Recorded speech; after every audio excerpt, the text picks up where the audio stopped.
So, today in class we will learn how to add inequalities.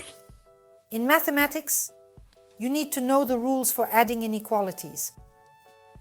Why is this necessary and what does it look like? Let's go through a simple example together. 3 is less than 5 and 8 is less than 12. I want to know how these two inequalities can be added. The thing is, in mathematics, for some operations, we need to learn how to add inequalities. What needs to be done for this? Yes, we will put a plus sign between the two inequalities, but first let's check.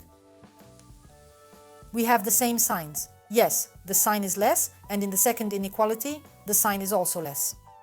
If we write two inequalities with the same signs, then in this case we can add these two inequalities. But, to begin with, we only work with positive numbers. 3 plus 8 should be less than 5 plus 12. And let's check this rule. 3 plus 8 is 11 and 5 plus 12 is 17. As a result, 11 is less than 17. This is the rule for adding two inequalities. Or, it is possible to combine 3 or more inequalities, but for now, we will solve examples where we will only consider two inequalities.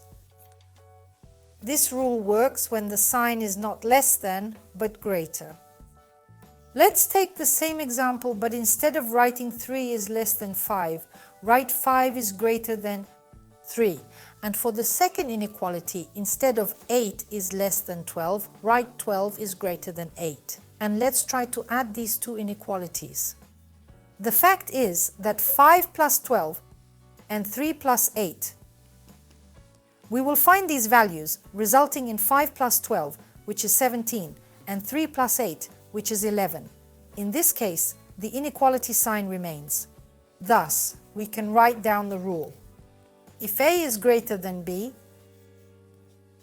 and some number C is greater than number D, if we put these two inequalities together, the inequality sign will be maintained in the result. When will we apply this rule? The fact is that in mathematics, it is very often necessary to estimate the value of the sum of two expressions. If we consider simple expressions, if any variable A is greater than the number 3 and variable B is greater than the number 8, then the sum of A plus B will be greater than the number 11. We will apply this rule when evaluating the perimeter or area of a rectangle. But in order to evaluate the area of a rectangle, one must know the multiplication rule.